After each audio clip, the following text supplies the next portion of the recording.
10 o'clock in the KSL 24-hour newsroom, I'm Dave Hurd. KSL's top local story this hour. Firefighters and cops are now on the scene responding to a bomb threat that someone called into American Fork High School just about an hour ago. Police are not saying a lot, but we do know that authorities have evacuated the entire school and are now searching the building for any threats. We'll bring you more details coming up on Utah's New News.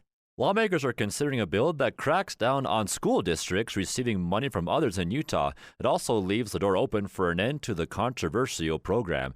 KSL News Radio's Mary Richards has more. Right now, Jordan School District gets millions of dollars from other districts in Salt Lake County because it needed help after splitting. But Salt Lake Senator Ben McAdams says he sponsored this bill because equalization is bad public policy. This masquerades as education equalization. What it really is a subsidy for development. It's a subsidy for urban sprawl. The bill moved from a committee to the Senate now for debate. It also leaves the door open for an end or change to the program by 2014. Mary Richards, KSL News Radio, 102.7 FM at 1160 AM. Utah Governor Gary Herbert is heading to Washington, D.C. this weekend to visit with President Obama and other congressional leaders, and he says leaked documents from the Department of the Interior are going to be his top agenda item. What Governor Gary Herbert tells Utah's Morning News he doesn't want is another 1996. It does make you just a little bit concerned that there may be something in the back rooms going and that we don't know about. That's when President Clinton surprised Utah with Grand Staircase Escalante National Monument. Those who are most going to be impacted ought to at least have some chair at the table and some discussion.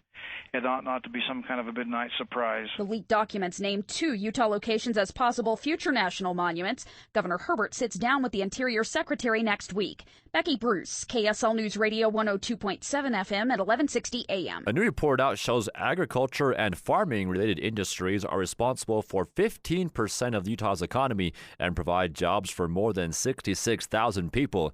That means those industries are responsible for about $15 billion to the state annually. Most of those jobs are in the food processing plants and agricultural work. Our top national story this hour from ABC News. The rain has stopped in California, and officials have lifted the evacuation orders on more than 200 homes. But half the residents chose not to leave, including this woman who says the mudslides were not a problem for them. We feel safe where the house sits. We sit up pretty up high and back from the street, so we're okay. Officials say they're not quite sure how much damage was done in the California area. The FDA is sending out a warning against a diabetes drug, saying it's no longer safe to use. Avantia used to be one of the best-selling drugs, but its effects have been linked to 300 deaths last year. And Dr. Stephen Nissen with the Cleveland Clinic says, get it off the market. We and other physicians have been warning about the dangers of this drug for more than 2 years. There's no good reason why this drug is still on the market. The findings come from a report by the federal government. Talk show host Conan O'Brien could be coming to a city near you. ABC's Dave Schreiber has more. From Universal Studios in Hollywood, it's The Tonight Show with Conan O'Brien. The former Tonight Show host is said to be considering a deal to perform live on several U.S. stages. The Associated Press says details aren't settled, and O'Brien's camp isn't commenting. The comedian left The Tonight Show when NBC tried to bump him to a midnight time slot. Jay Leno will go back to hosting Tonight next month. Dave Schreiber, ABC News. Coming up on KSL News Radio, we've got sunshine and snow in the forecast. Where's it going to hit? We'll check that next for you. KSL News Time, 10:03.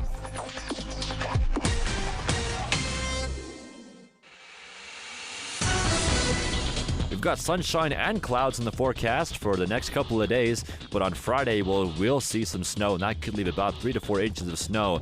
We'll be prepared for that. Right now, it is currently 35 degrees outside. You get the top stories every 30 minutes, breaking news the second it happens. I'm Dave Hurd, KSL News Radio, 102.7 FM and 1160 AM. Right now, it is 10:06 in the morning. This is KSL News Radio 102.7 FM and 1160 AM, Utah's first source for live team coverage of breaking news, emergency traffic, severe weather, and local talk. KSL FM Midvale, KSL Salt Lake City, Utah's news, traffic, and weather station.